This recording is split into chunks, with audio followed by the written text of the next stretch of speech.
Hey y'all! Today we're making classic Creole meatballs and red gravy, so let's get started. These meatballs are made with ground chuck. You can also mix a bit of ground pork for a leaner meatball. To the ground chuck, you want to add some finely chopped shallots, a bit of table salt, some Creole seasoning. We're using Mrs. Clotilde's certified Creole seasoning, Herbs de Provence, Worcestershire Sauce,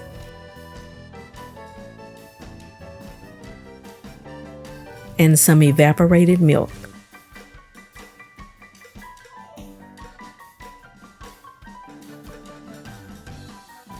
Then use our hands to mix the meat, seasonings, and liquid together really well. These meatballs have no eggs, but the meat will form and hold together well without eggs. I have a 1-ounce scoop that I use to portion out the ground chuck, and you want to form meatballs until all of the meat is gone. Place them on an elevated rack for baking. I use foil to assist with easy cleanup after baking. The percentage of meat to fat will affect how big the final meatballs will be. High-fat meatballs were rendered to be a bit smaller. Creole meatballs are meant to be dense, large, hearty, and filling.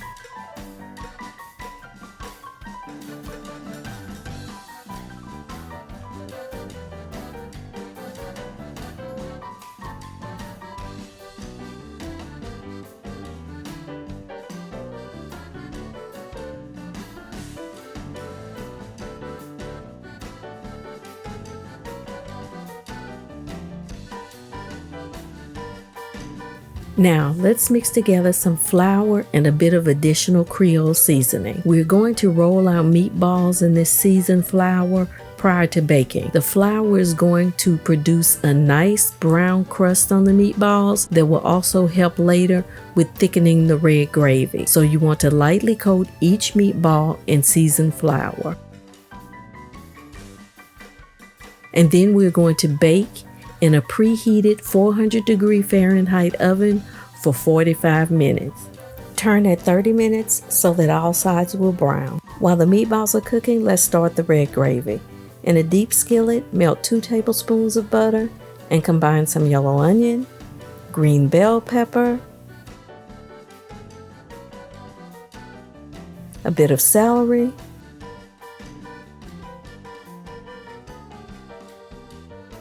some certified Creole seasoning,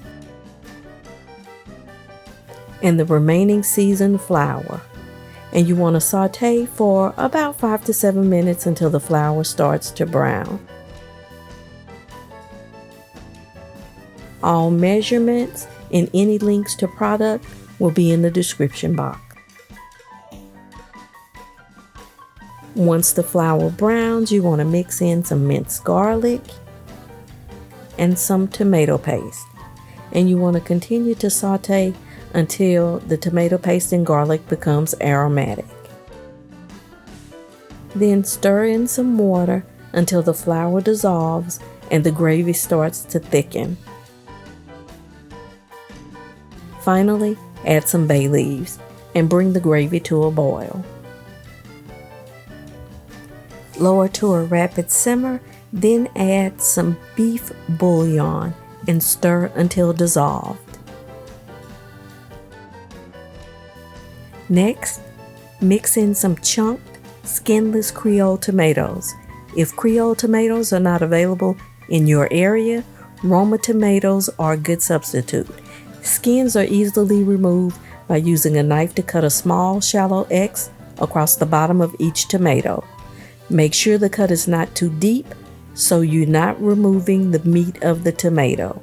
We only want to remove the skin. Drop the tomatoes in boiling water and allow the tomatoes to blanch for about 60 seconds.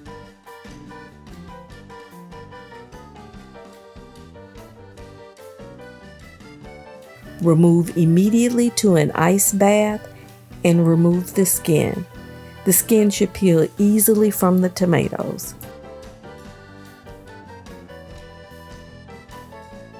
Cover and simmer until your sauce is smooth, stirring occasionally. Place the brown meatballs in the red gravy. In here, you can taste for seasoning. Then you want to simmer for roughly 30 minutes. Make sure to turn the meatballs at least once during that time. And there you have it. Authentic Creole style meatballs in red gravy. This dish is traditionally served over buttered rice. Give it a try and let us know how you like it. Consider subscribing if you enjoyed the video. And remember, when you mix a little bit of Creole with a little bit of Cajun, that's good eating. See y'all next time.